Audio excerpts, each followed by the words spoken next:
Good evening, everybody. So, I hope all of you are gearing up for your prelims and must be in full swing with your prelims preparation. And this is a session that I've been long thinking of taking regarding this prelims strategy.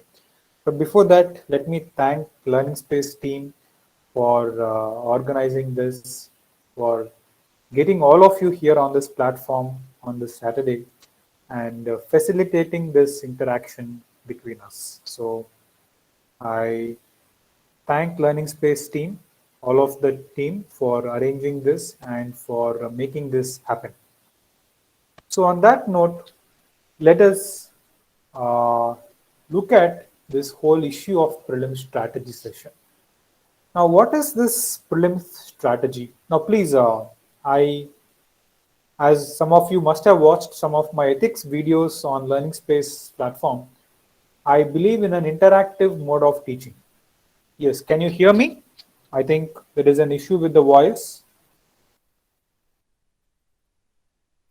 Yeah, is it better now? Please confirm. Yeah, okay. Nishant C is telling us the voice is good. Great. Thank you. Thank you.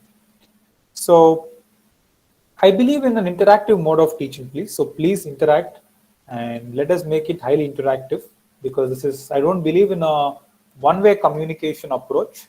I believe in a interactive mode of teaching or interactive mode of learning. I don't look at myself as somebody who knows everything and who is here to just tell you whatever I know. I look at this as collaborative learning. Even I am learning from all of you. So we are here to learn together, and your questions, your queries will enrich the whole learning experience of yourself, me, and as well as our other students here. So please feel free to interact. Now, why did we have this prelims strategy session? What is the need? To understand this, we need to get some backgrounder of the recent trends in civil service prelims.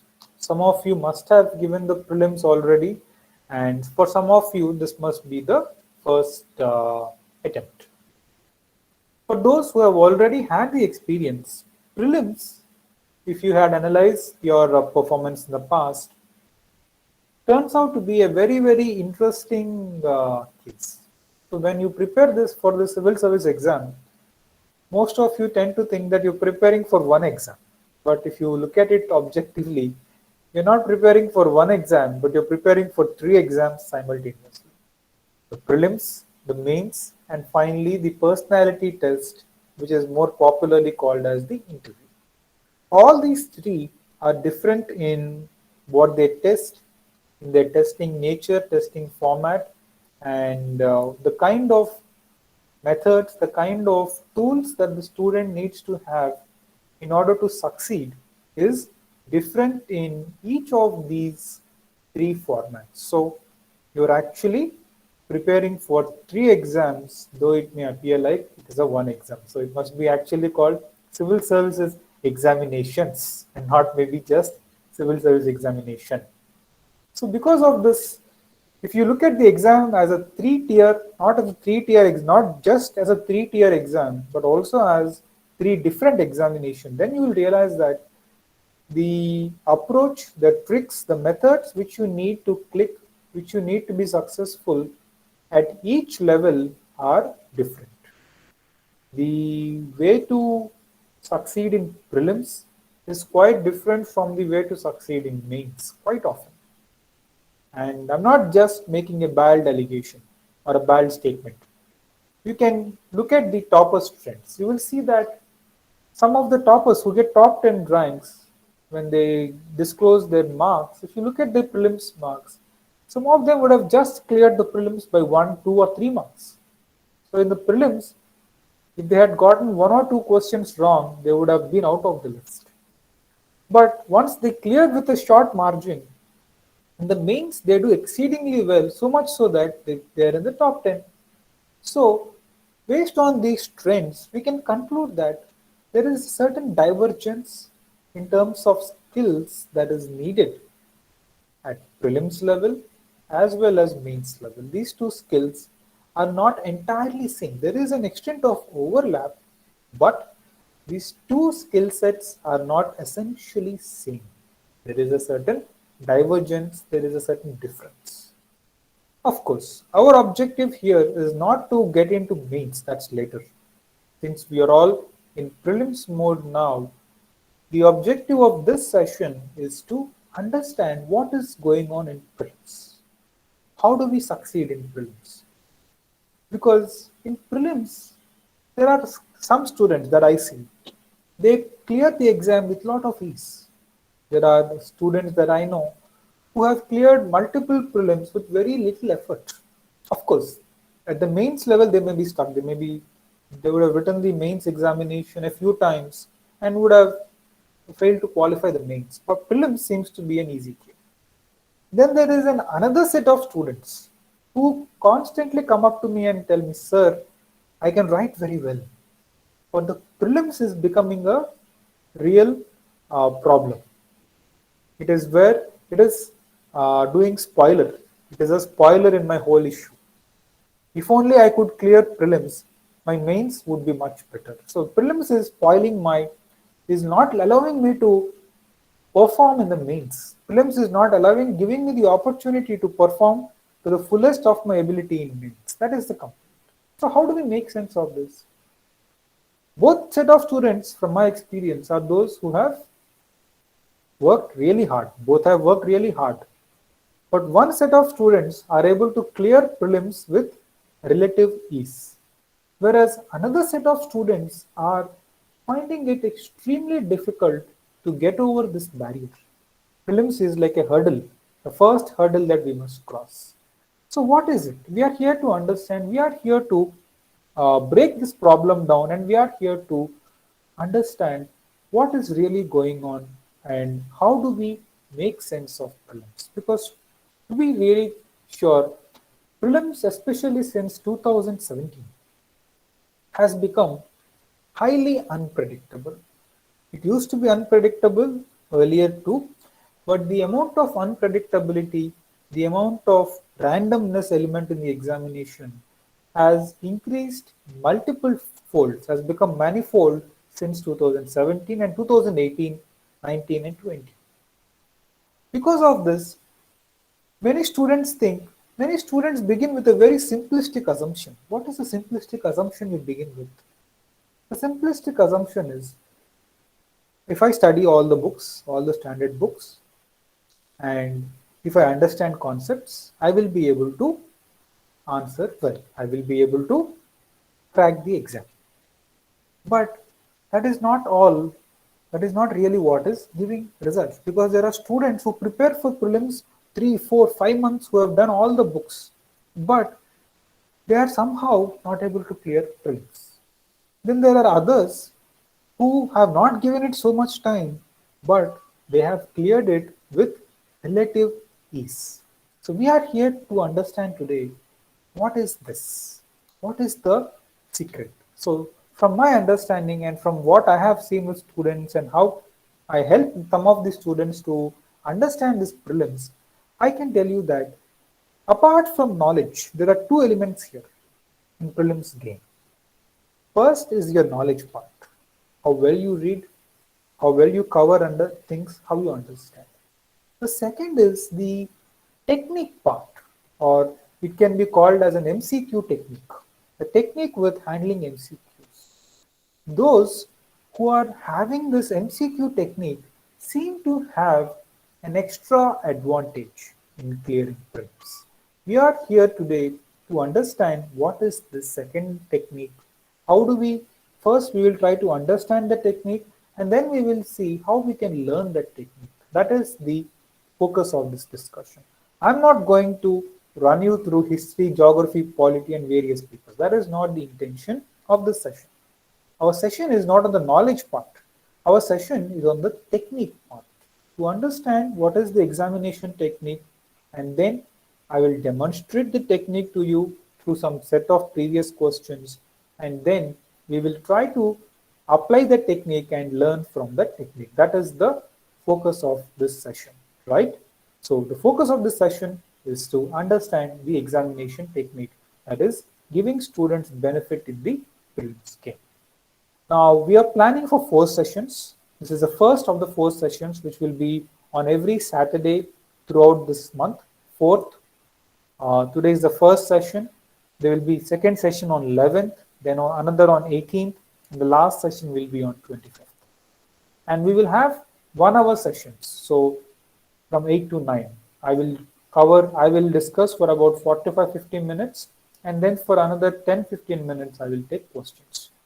The first 2 sessions, that is in today's session and in the next session, that is on the 11th, I will discuss the strategy.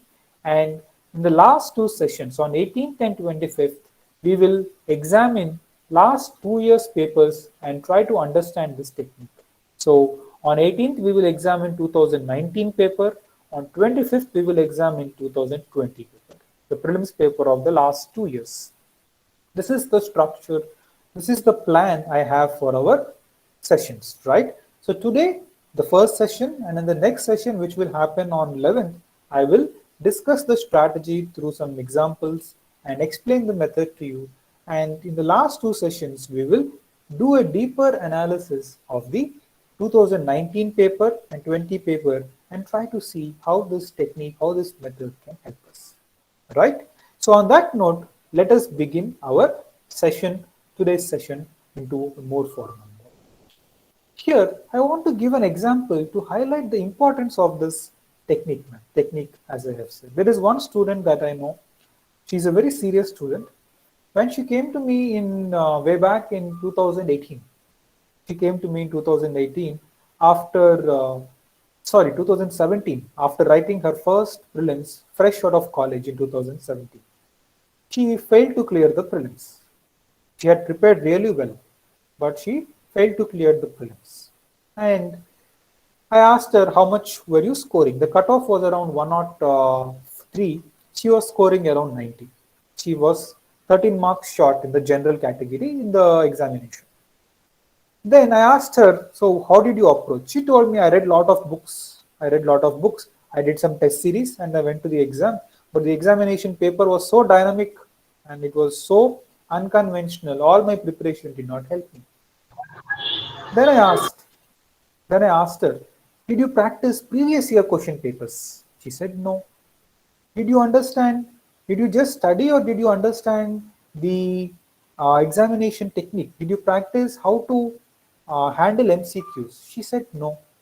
And then we said, that is the problem, my friend. So let us work on this. And I had guided her and she worked on it for a good 3 to 4 months for the next year, 2018 prelims. 2018 prelims was one of the toughest prelims in the recent years. If you look at the paper, it's a very tough paper. So in that year, her prelim score was 128. From 90 in 2017, she got 128 in the next year. And then now she has attended 2 interviews. She attended the interview last year and she's also attending the interview next week this year. So last year she missed service very narrowly, and this year we pray and hope that she gets some good service. So she jumped from 90 to 120 with the same amount of reading, with the same amount of knowledge. That's a 38 marks jump. In fact, more than 38 marks jump, because the 18 paper was far more difficult than the 17 paper. So what was happening? What did she do differently? What she did differently was essentially this. She understood the nature of prelims, and next she worked not just on reading more, but she worked on understanding the examination pattern. That is what we are trying to tell. So what is going on in prelims? Here, I would actually want many students do a lot of test series. So what are you doing in this test series? You are looking at various institutes' papers. Instead, in prelims, if you understand what is going on in prelims, they are giving you around 100 questions. In prelims, what is going on is they give you 100 questions. They give you a lot of, maybe they give you something like a good 1,000, 2,000 words together in the entire prelims paper. And you are just supposed to mark the right answer. In mains, it is the reverse. They give you a question paper with something like 500, 600 words, whereas you are supposed to write about 3,000, 4,000 words. At prelims, they give you a lot of writing and you are expected to just bubble the answer. Now, the benefit of that is that by looking at the questions, by looking at the various questions, if you observe the previous papers over the years, you will notice that there is a pattern in what they are asking. They stopped asking straightforward questions long back. In fact, in your entire 100 questions, there are only about 30 to 40 questions which are straightforward. Even that is a very lucky scenario. A big majority of the questions are not straightforward. They're not questions which are not picked directly from the books. They're not straightforward, they're not picked from the book, and they seem totally strange. Something you have not read at all. So there, now, after getting that first 30 right, the 30 questions right, and by getting the 30 straightforward questions right, you will not be able to clear the prelims because the cutoff is somewhere around 100 or 110. You need to get at least 60 questions right. So how do you do the next 30? The next 30, you need to be able to do what we call as informed guess or smart work. The questions are not straightforward and you may not know them directly entirely as well. And if you don't know entirely and if you don't answer, you will not clear the exam because you need to get the 30 extra questions right to qualify. Now, how do you get the 30 right? You get the 30 right by taking informed guesses. By doing informed guess, you get the next 30 questions right. So the issue is, how do you take on those questions which are not entirely familiar to you, and yet you get the answer? How do you do that? That is the issue. There, because they are not asking straightforward questions, you should be able to look at the questions and you should be able to put all your understanding of the various topics together, look at the question, identify the keywords, identify the patterns, come up with some logic from all your past knowledge, whatever knowledge you have read, and using the knowledge, you should be able to eliminate certain wrong options and you should be able to see which option could be right. This is not lottery. This is not uninformed guessing. It is smart guessing. It is smart guessing because in order to be able to identify what could be right and what may be wrong, you need to first have knowledge.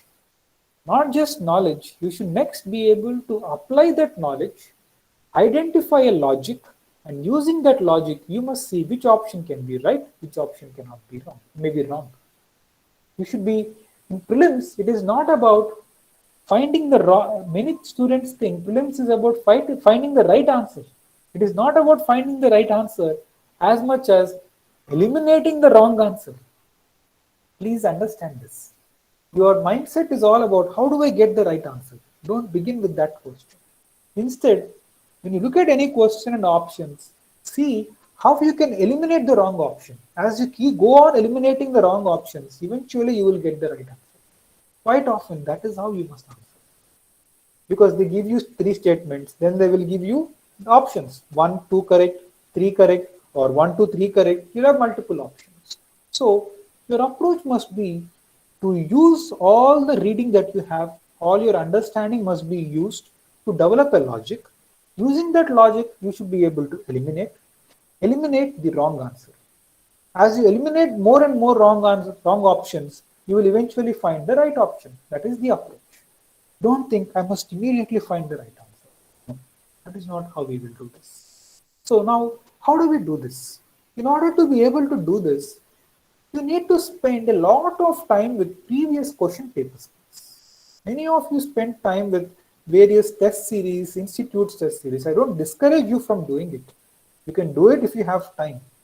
But if you have to compare your returns, if you have to compare the benefit that you get, ROI, the return on investment that you get from doing a lot of previous year papers versus doing a lot of test series, spending time on previous year prelims papers gives you much more advantage. So I tell all my students to first take the last 2 or 3 years. Maybe you can take the 18, 19, 20 paper. They're readily available on UPSC website, the full question paper. Even the official key is on the website. Maybe 2020 official key is not yet uploaded because the examination process is underway. But till 2019, both the question paper and the UPSC official key, not the various coaching centers key, but the official UPSC key is also available on the website. Take the official key and practice. Look at all the questions once, twice, thrice, maybe 10 times. Don't just approach the question as if you got the answer right or not. After attempting each option, each question, go back again and observe.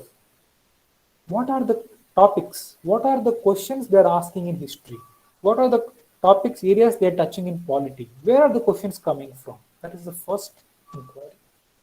Second, in UPSC, questions don't repeat, please. Questions actually also repeat, very rarely so, but quite often questions don't repeat. Unlike your board exams and engineering college exams, your degree college exams, questions don't repeat, but concepts repeat. Questions may be new, but concepts are not new. The same concepts are tested time and again through newer and newer questions. The same concepts are tested, but the questions can be new. Now, as you look at the paper, any previous paper, don't just read the question. Look at the question and see what is the underlying concept. If you are reading polity, where are they asking? This question is based on which concept? Is it based on fundamental rights, parliamentary system, or PRIs? Or is it based on political theory and the nature of the state? Where are the questions coming from? Same economy. Where is the question coming from? Agriculture, or is it banking, or is it about macroeconomy? And there, what is the concept they're testing? Is it money multiplier in the banking system, or is it about the regulatory aspects of banking system, or is it about the trends in agriculture? What are the concepts that are being tested through this question? From the question, go to the concept. That should be the journey. You should be able to trace the question to the concept. So first, what are the areas they're emphasizing? Second, what are the concepts they're trying to test? So from the question, get to the concept. After that, again, look at the question again and again. Don't just look at the question once and leave it. Next time you see, fine. Now the examiner has framed multiple options. He has framed right options, he has framed wrong options. Now, is there a pattern in which he is framing wrong options?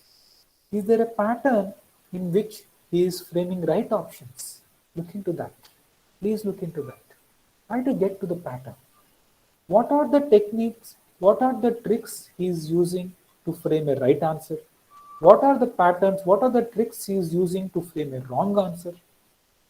Because unlike the mains, for mains, what happens is that UPSC reaches out to various universities and asks the professors to set the papers.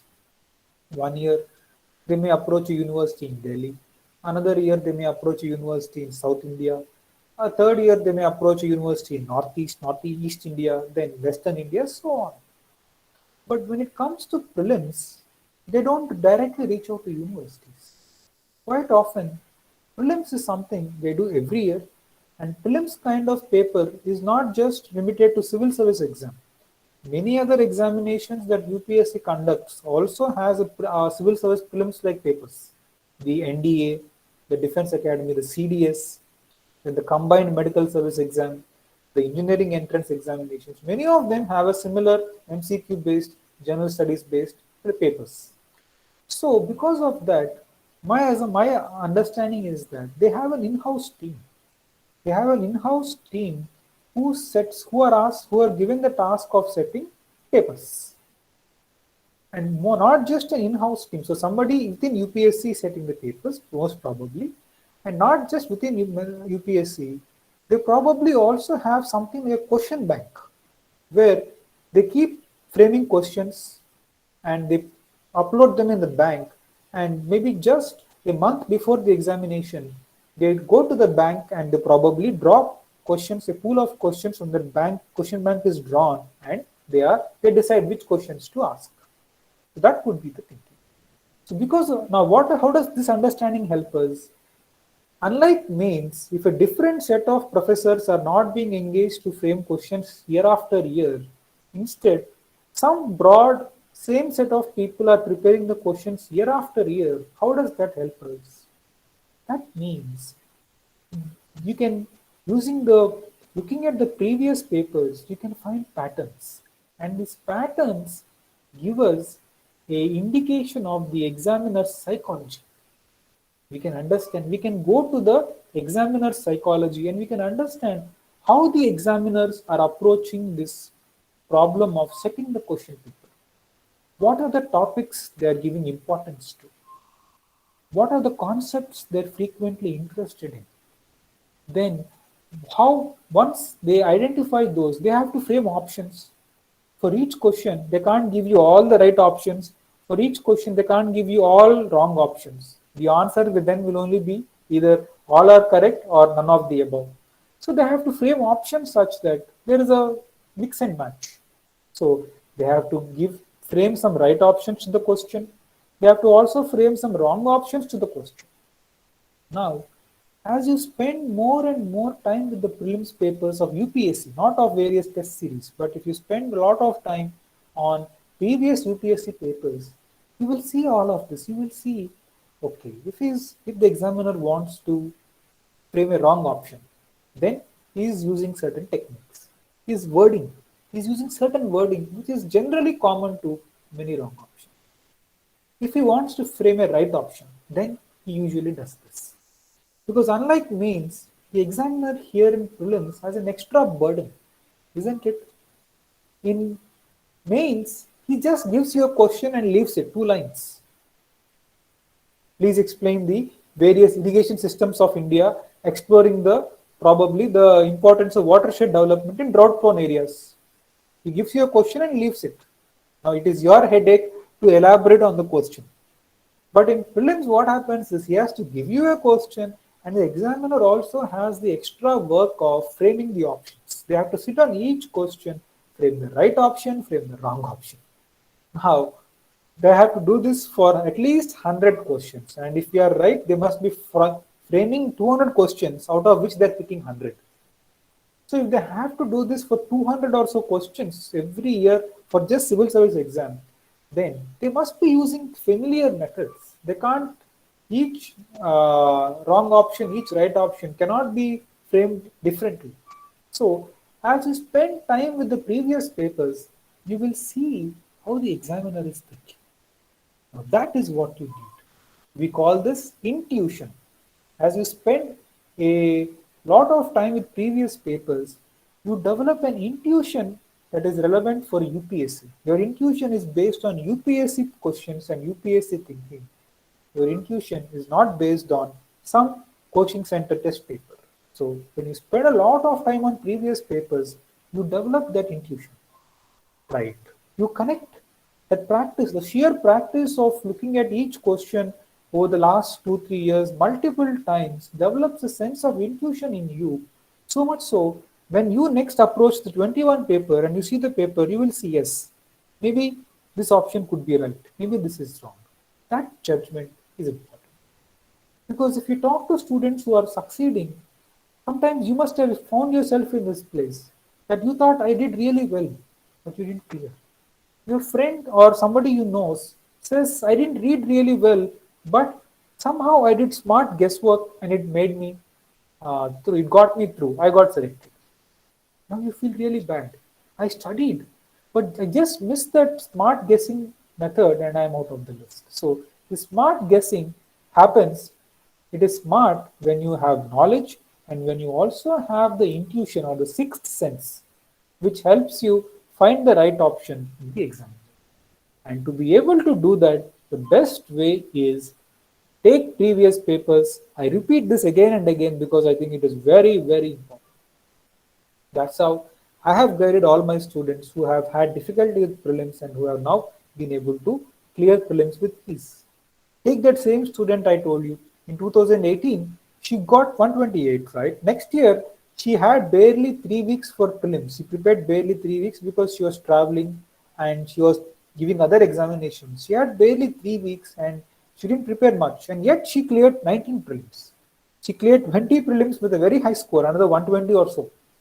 So once you get this method and once you understand this game, prelims becomes very easy for you to clear. Once prelims becomes a very easy task for you, then you can be at a lot of peace and you can give a lot of time and space for mains. But if prelims becomes a every year struggle and every year battle that you must wage with lot of difficulty, where is the time to prepare for mains? Because your mind is already worried about prelims. And after prelims, you barely have 3 months for mains. So once you master this method, prelims will become easy. So easy that any given year you will feel certain prelims I will definitely clear. That amount of certainty, that amount of clarity helps you focus on mains. The whole exam has a lot of unpredictability, and if prelims also becomes a major barrier for you, you will find it really very difficult to sail through this.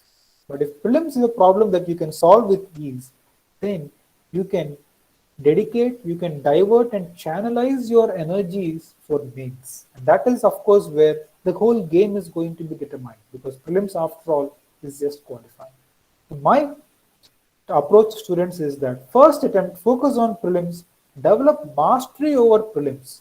So much so that every year, with just 30-40 days of preparation, you must be able to clear prelims. That should be the level you must reach in your first attempt itself. Once you reach that level, year after year, you will be able to sail through prelims with relative ease. That is the point. So I hope you understand that. Now that we have discussed all this so much theory, I don't want to just bore you with theory. I want to demonstrate what we are trying to convince through some examples. So we will take some questions and we will go through them, right? So now it is clear, right? Prelims, what is prelims method? That is the first point we have made. Next, we have also tried to tell you the importance of previous year questions and the importance of developing mastery over prelims. And in developing that mastery over prelims, previous year questions of UPSC, previous year papers of UPSC make a lot of difference. There is actually a book by Disha Publications where they have compiled, I think, the last 25 or 27 years of UPSC prelims question papers section wise, polity, geography, economy, each topic wise and also within topic subtopic wise. Please buy that book. Spend a lot of time in those questions. This previous questions is relevant for every topic, and it is even more relevant for certain topics like history and geography. Think about this for a moment.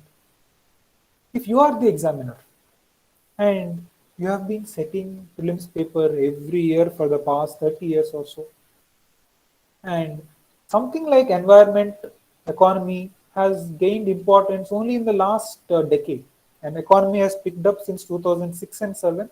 Environment has become a big issue in the prelims since 2013 when they merged the forest and civil service prelims together. So, but before that, what they used to focus on? They used to focus largely on history and geography. So, if you look at history and geography, they have been asking questions from history, geography, polity for the last 30 years or so, 35 years. So if they've asked questions over 35 years, they would have probably touched every conceivable concept already. Most of the concepts which they could raise questions from in history, geography, and polity, they would have already exhausted. After all, history is static, isn't it? History is static. You don't have current affairs in history. So you cannot create new history. History is in the past. So something like history, previous questions have an extra benefit. Most of the topics, most of the questions they can test, most of the concepts that they can test, they would have tested already. Whatever can be tested might have already been tested. So by going through previous questions, if you spend time on especially history, geography, and polity, you will see that a lot of questions come from limited areas. Questions have in fact repeated. Questions have not repeated, but concepts have repeated. So in static areas like history and geography and polity to an extent, previous year questions also help you in terms of identifying the UPSC range. If there is ancient history, what are the issues that generally interested in? If it is modern India, what are the issues that generally interest? If it is geography, what are the areas they're coming from? What are the issues they're focusing in physical geography? What are the issues they're focusing in terms of maps? What are the issues they're focusing in terms of social and economic geography? So, the previous questions for static topics will give you exposure to almost all the important concepts in that subject that they have already asked. Apart from understanding the mind of the examiner, you will also understand most important concepts in that paper. That is why previous year questions are important for any topic, but they're very, very important for static topics, because in static topics like history, UPSC can't create new history. They have to ask on the past, and they have asked on the past for 35 years already. So whatever they can probably have asked you, they have already asked. They can only frame new questions, but quite often the concept would be repeated. So please keep this in mind, right? Now, on that note, let us look at a presentation. I have made a presentation to run you through some of the uh, important issues that we are, what that I have tried to say. So we will look at some questions. We will look at some questions that I have been, that we can take up to understand what I'm trying to tell you. So we will look at some questions from the last previous few years to understand some of the issues that I have just traced. I hope the screen is clear, right? Please confirm. Can you see the screen? Is it clear? Yes, sir. Yes, sir. Right. So first I have this chart for you. This is a chart which tells us the questioning pattern. So if you look at the last 8 to 10 years, this is the split of questions.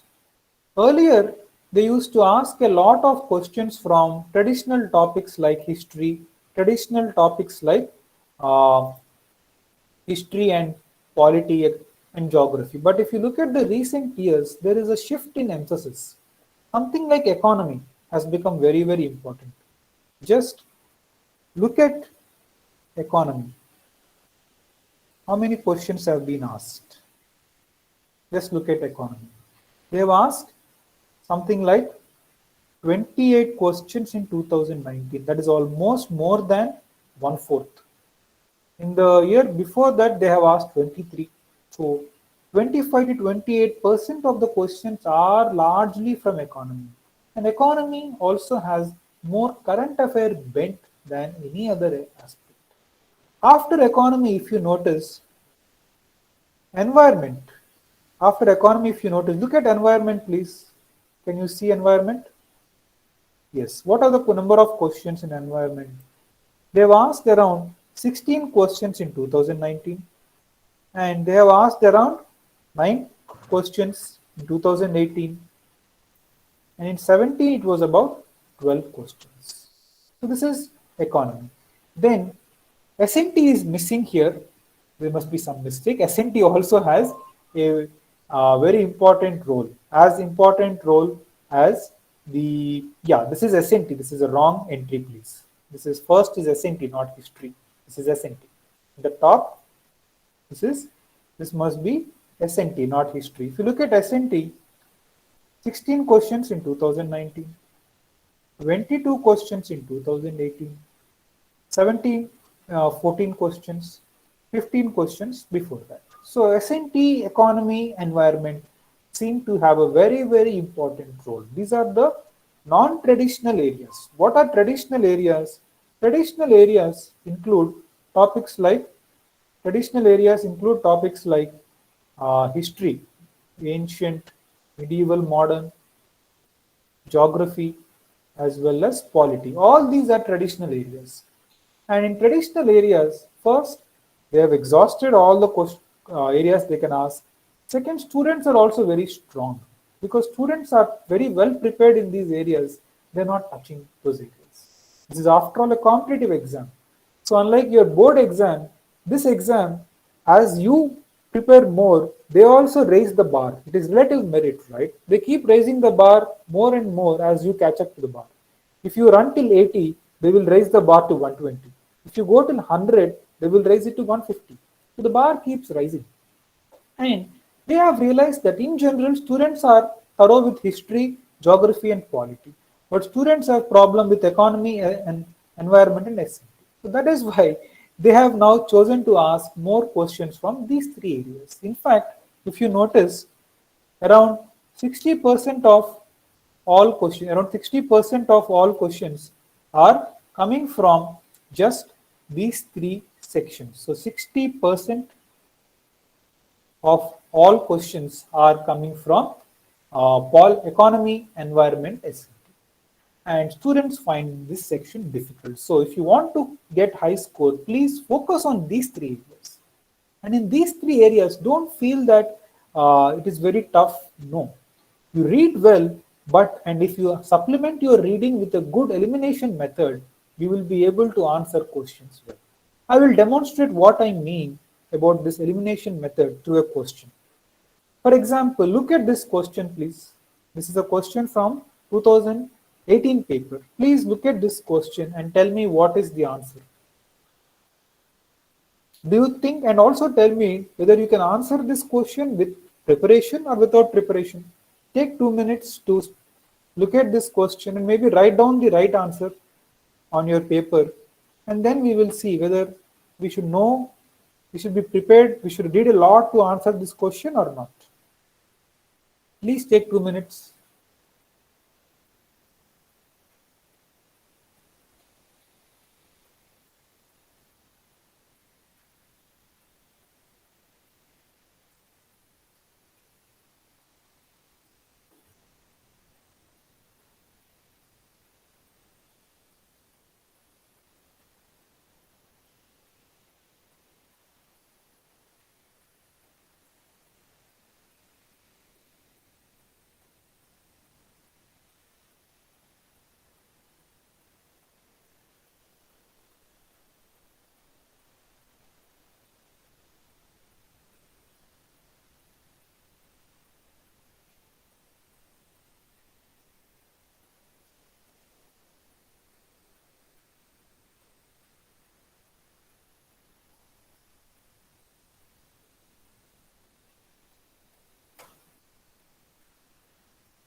Yes. Have you finished?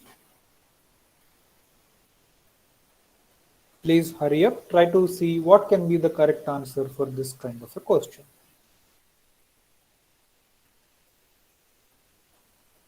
For this, what is the correct answer?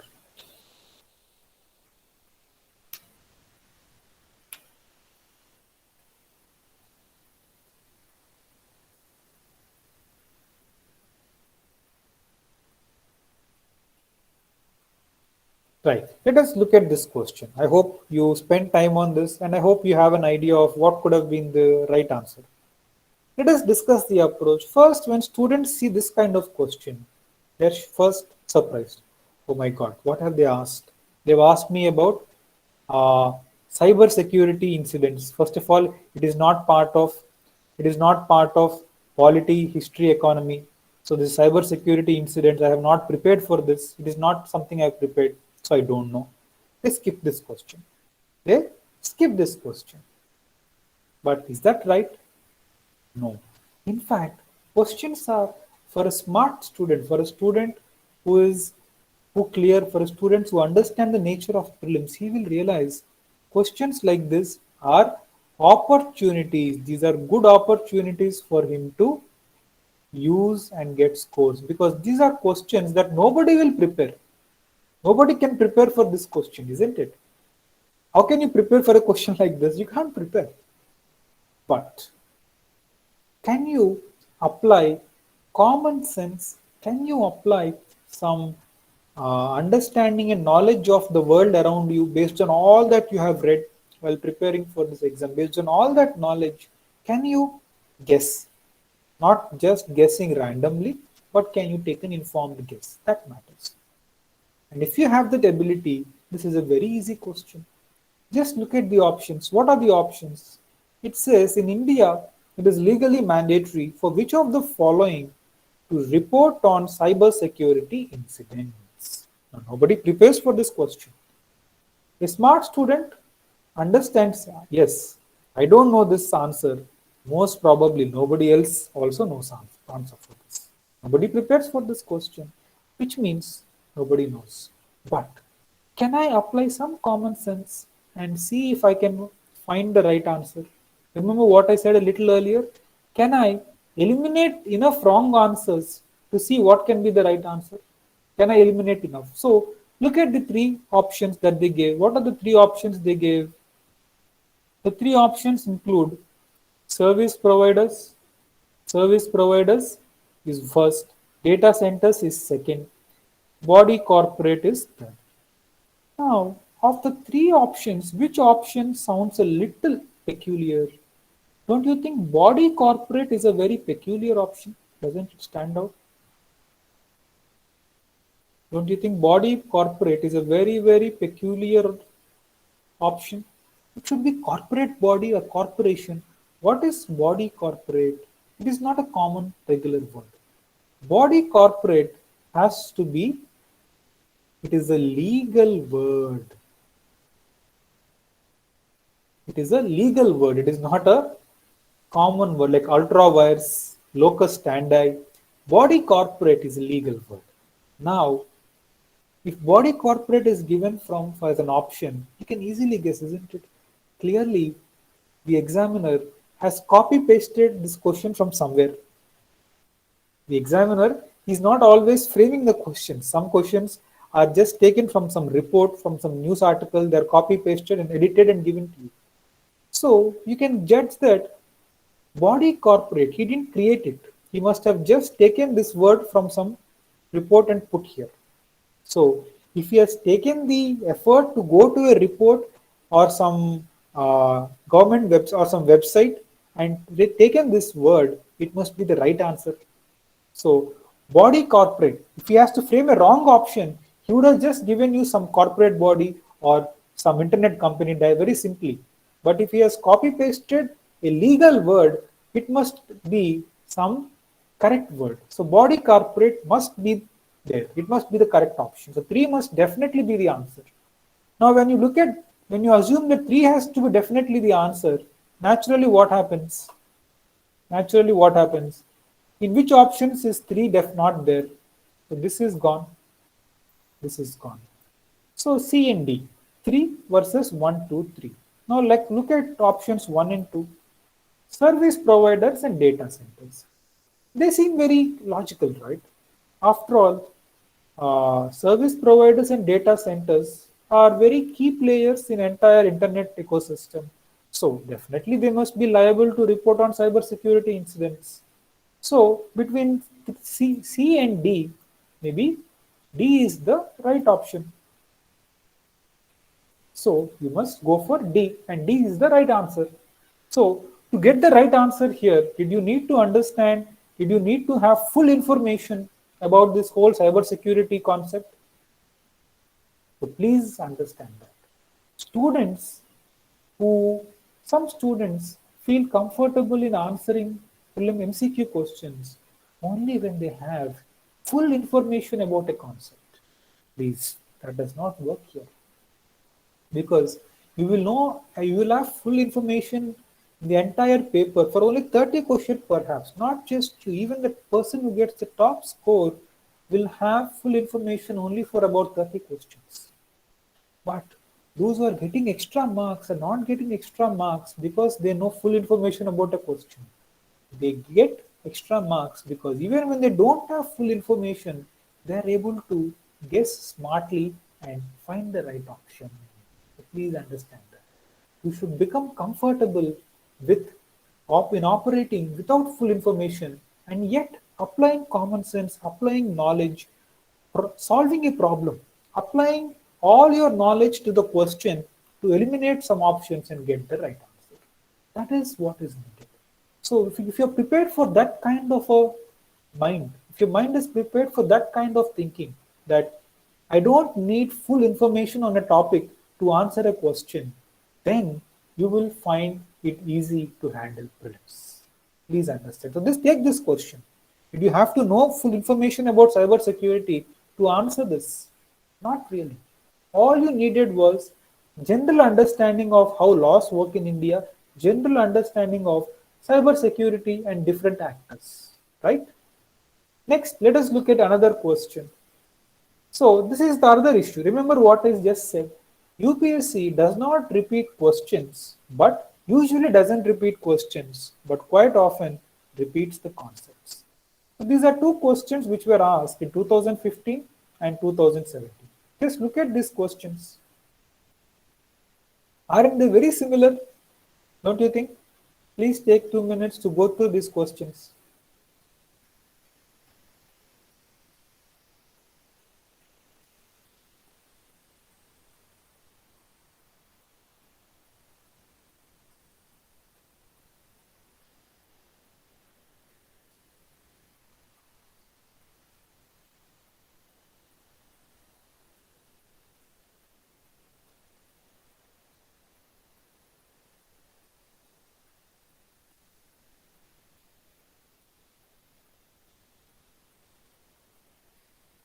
This was asked in 2015 and this was asked in 2017. Both are on the same concept. Question is slightly different, but the concept is the same.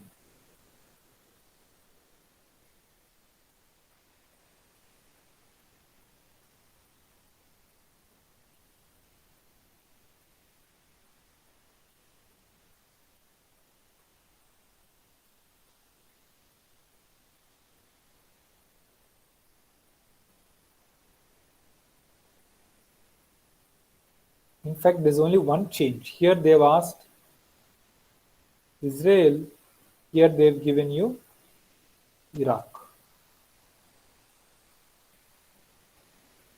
That's the only difference. Otherwise, other options are also same. So in 2015, they asked, which of this does not open out to the Mediterranean Sea? And if you have a good understanding of the Middle Eastern map, in fact, in geography, most of the map pointings come from Middle East or East Asia or the Indonesian islands or some African countries. This is where usually the map pointing comes from. So if you look at this, Israel definitely has a border with Mediterranean. So does Syria. In fact, during the Syrian refugee crisis, many Syrians took boats into Mediterranean and they they sailed as refugees to the Europe, to Greece, to Italy, and many other Mediterranean European countries. Between Jordan and Lebanon, Lebanon has a coast with Mediterranean, but Jordan doesn't. So the right answer is Jordan. Jordan is the right answer. It does not have any opening to Mediterranean Sea. Next, in 2017, the concept is same, though the question is slightly framed differently. What is the concept? Mediterranean Sea has a border with which of the following countries? So it is a very similar question. There they said which does not have a border. Here they're asking which has the border. So clearly, if you look at the Mediterranean map, Iraq will first be in your list. You may be confused between Jordan and Lebanon, but definitely Iraq doesn't have the Iraq definitely doesn't open to Mediterranean. Iraq opens to Persian Gulf, right? So Iraq is not part of the answer. So if 2 is wrong, then look at the options, eliminate now options accordingly. 2 is wrong, so 1 is gone, B is gone. You're left with C and D, that is 3 and 4, 3 and 4, which means 3 and 4 are common to both. That means Lebanon and Syria both have the border. The question now boils down to whether Jordan has a border or not. If Jordan has a border, the answer is 1, 3, 4. If border doesn't have a border, then the option is 3 and 4 only. And clearly, as you know, the answer is C, 3 and 4, only Lebanon and Syria. The question is slightly different, but the concept is the same, isn't it? Asked in two alternate years, 15 and 17. I will just discuss this one example and close for today. In fact, I had taken up 20 examples to discuss with you, but it's already close to 9. So we may not, I will discuss the other examples with the next session and conclude this. So look at this, please. I think the answer is, okay, here we have revealed the answer, unfortunately, but just think about this question. How would you answer this question?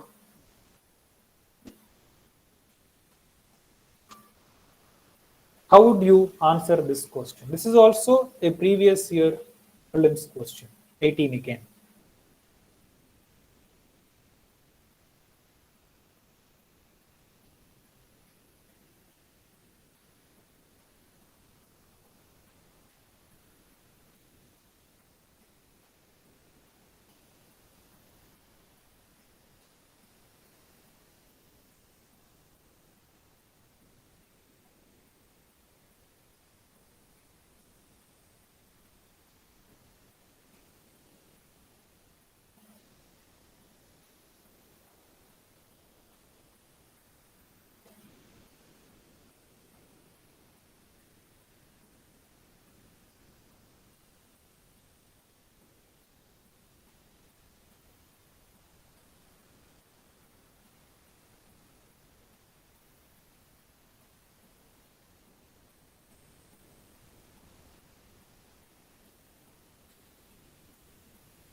Yes.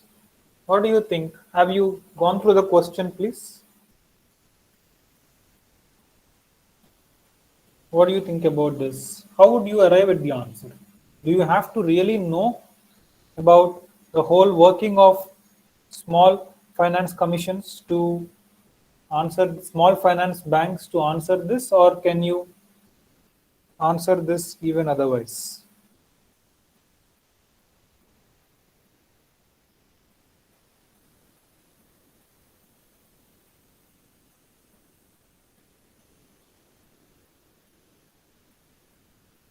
Let us see how we can look at this. When a student, a general uh, aspirant, when you look at this question, now what is this question about? It is about small finance banks. And immediately you will think, shit, I didn't read about small finance banks. I have no idea what this is. Maybe now your fear and panic will get the better of you, and most probably you will think, I don't know this question. Let me ignore. Let me move past this. Let me, given the negative marking, let me not answer this question, given that I don't know much about small finance bank. Now, that is not how we should have attempt prelims. In prelims, a certain risk appetite is needed from the candidate. Candidates who are willing to take certain risk, those who are interested, those who are willing to take certain informed risks are being rewarded. So you should be willing to take risks, because as I said, otherwise you will most probably only know 30 or 40 questions. But to get your to qualify, you will need to answer more than this. You will need to get at least 60 questions right. So you should be ready for risks. Now, how do we answer this? Just look at the options before just running away from the question. Read the options to see if we can make some sense out of this. So it is all about, the options are all about giving credit. First, it says applying credit to small businesses. The second option is about credit to small and marginal farmers. Third is different. Third is encouraging young entrepreneurs to set up businesses.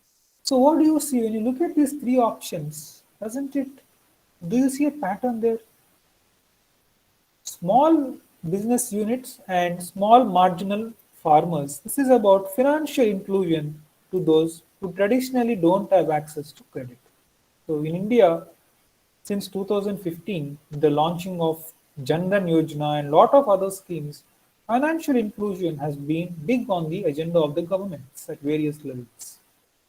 So one of the targets of financial inclusion is to give access to credit, is to supply credit to those who traditionally were excluded, like women, rural women, small businesses, small and marginal farmers. So small businesses and small marginal farmers are one category of credit taking sections. And these are traditionally those who don't have credit. So will small banking, small finance banks, and small businesses and marginal farmers seem to make sense. They'd go together. But look at third option, encouraging young entrepreneurs to set up businesses. This is different. This is about entrepreneurship. This is not about financial inclusion. Entrepreneurship comes under things like mudra or Kaushal Vikas skilling. So this is related to entrepreneurship and micro enterprises. So small finance banks probably in most likely scenario, they must have been created to increase credit access to rural areas, credit access to underprivileged sections. And small finance banks may not have been set up with the intention of encouraging entrepreneurship. That is different. Encouraging entrepreneurship is different from promoting financial inclusion. So if you can categorize the options into broader themes, then you will see that one or two options go together in one direction. The other one or two other options go in a different direction. So in this case, 1 and 2 are related to financial inclusion. Third is related to entrepreneurship. So clearly, small finance banks are probably not created to encourage entrepreneurship, but they must have been created to improve financial inclusion. So definitely 1 and 2 seem to 1 and 2 seem to make sense. And 1 and 2 are the right answers. So this is how we have to approach. So I will stop here for today and take your questions. I have some more questions to show and demonstrate the UPSC thinking, but I will do it in the next session. I will do it in the next session, next weekend, next Saturday when we meet again. But before that, I want you to reflect on what we discussed today, and I will share the handout with you on the group. I want you to reflect on what we discussed today, and I want you to, as you prepared for prelims, from now on after this session, I want you to focus on the last 3 years papers. So from today, starting from tomorrow, please try to spend time on 2020, 19 and 18 papers. And when you're studying each subject, please spend time on the question bank, previous year questions of the last few years, and try to prepare with those questions in mind. Give more time to areas and subjects which are finding more importance in the previous questions. Give less importance to topics which are being asked less often. So make the previous questions your guiding paths for preparation, right? So on that note, I will stop my presentation and I will take the questions that students are raising. We will again meet and we will take this session forward. I will discuss some more ideas in the next Saturday and we will take up more examples. In fact, today I didn't have enough time to run you through more examples. I just had time to present my theory, present the ideas. Next Saturday, we will apply those ideas to some questions and see how those ideas work. But before that, I need you to come prepared and try to look at the previous year questions and come back with that homework. Now, some of the questions which are raised in the chat. Ravi Kiran is asking us,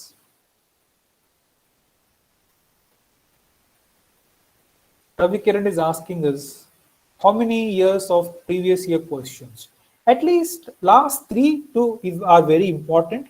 But if your time permits you, when you're preparing each topic, just look at the last 10-15 years. First, buy that book. There is a book by Disha Publications where all the previous year questions are organized topic and subtopic wise. First, buy a copy of that and refer to those questions if you're reading economy. Look at the economy questions that are being asked in the earlier years. If you're reading history, go back to history questions. Geography, look at geography questions. Section wise, see the patterns.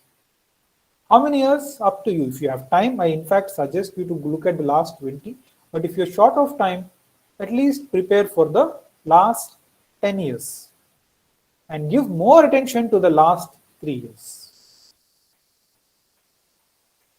Yes, Vipin is raising hand. Please, yes, Vipin.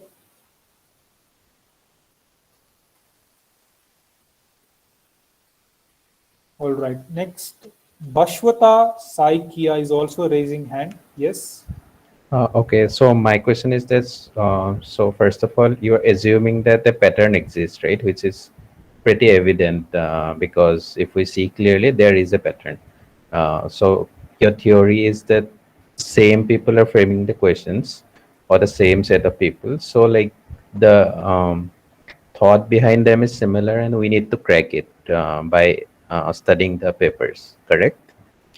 Now, once we come up with a theory that okay, this is how it works, then we need to apply the theory in some papers to validate whether that actually works or not, right?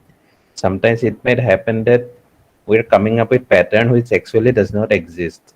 It's like so where do we practice? Because the test series, the question would be framed by someone else, and their pattern of thinking might not match with the thinking pattern of UPSC. So after learning with the UPSC papers, doing test series, do you think that would be the most ideal thing to do, or how do you recommend that we test our strategies? So once we come up with those patterns. Sure. Am I get right? Baswata, is it? Should I call you Baswata or Saikia? What would be the right way to Uh, it's Bhaswat, sir. Baswat? Yes. Yeah. Good question, Baswat.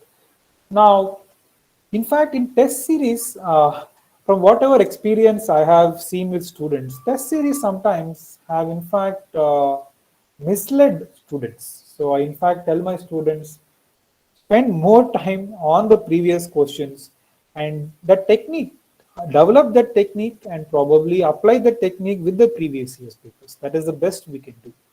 Because when the problem here is the questions are being set totally in a wide GS, as you know, is an ocean. You can ask anything under the sky.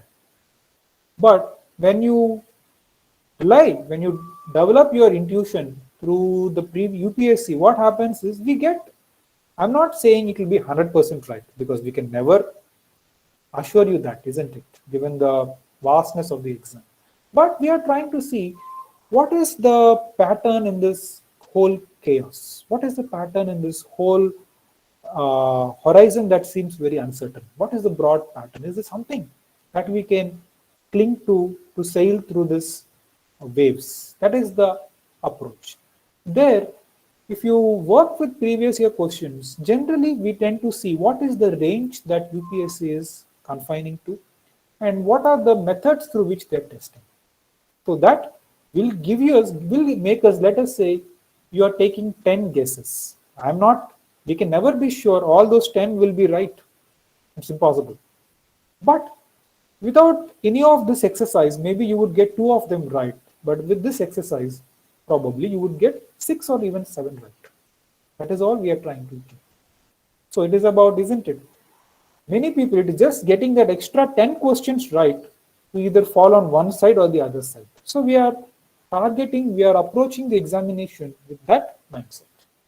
So to your question, I would suggest first spend a lot of time with previous papers, and after that, if you still have time, exercise caution and restraint in using any test series, formal test series, because in test series, the general thinking in test series is to set a very extremely tough paper in order to instill some sense of fear as well as some sense of awe in students.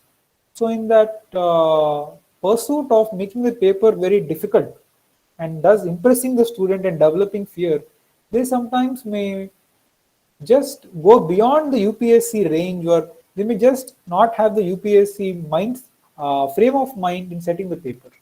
Now, when you solve those papers, it may give you more and more information than what you already have, but it may not really put you on track with for prelims. So I would say be very careful in which test series you choose. And if the paper seems a little odd, then just don't worry. Stick to the previous papers. That is my suggestion. Okay, sir. Thank you.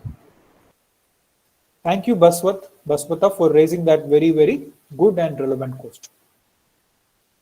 Next is Rohit Job. Rohit Job is also raising the hand. Yes, Rohit.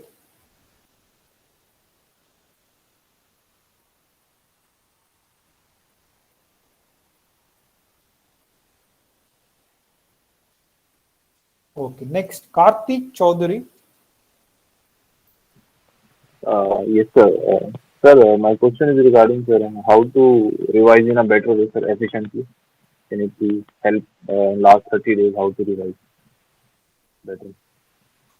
Focus on more high-yielding areas like environment, S&T, art and culture, current affairs. So focus more on these areas where majority which have higher representation in terms of number of questions. Yes, sir. Sir, sometimes I get the feeling that I may not remembering after 10 days some topic if I studied. So that feeling comes, sir, how to deal with that. What I have When studied, you read I mean, for that issue, whenever you read any concept, break it into two. What is the understanding behind the concept?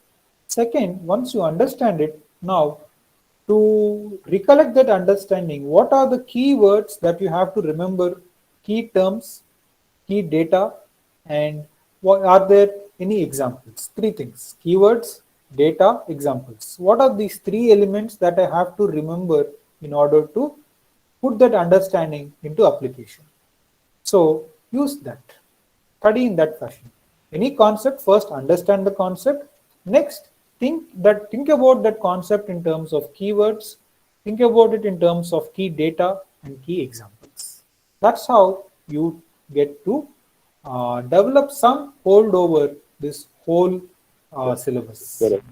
The In fact, keywords and key data and third one was what was examples. Are there any examples that are being used to make this point? Any examples, any case studies, these things? okay. Because sometimes I get whether I will able to remember the content. So that If you try to remember, the simple rule, Karthik, is if you try to remember everything, you will not remember anything. So we have to follow the structure. Any concept, the understanding part, then what are the 3 or 5 keywords, data, examples? That reduces the burden on your memory. And the memory will now be very focused and targeted. uh, yes, keyword from that we can remember the whole concept. Exactly. The keywords will trigger your mind towards the whole concept. Okay, thank you, sir. Thank you.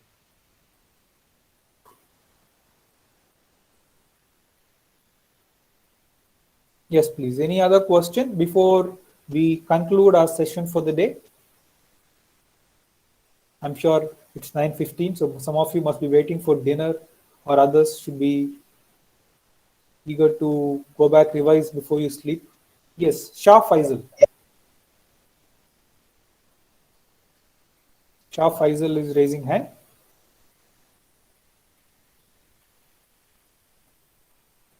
Shah Faisal S.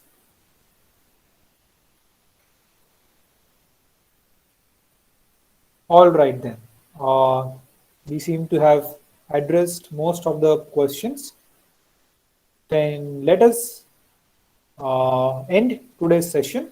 We will again meet next Saturday, that is on the 11th of September at the same time at 8 p.m. And we will take the session forward and we will explore more examples for the ideas that we have discussed today.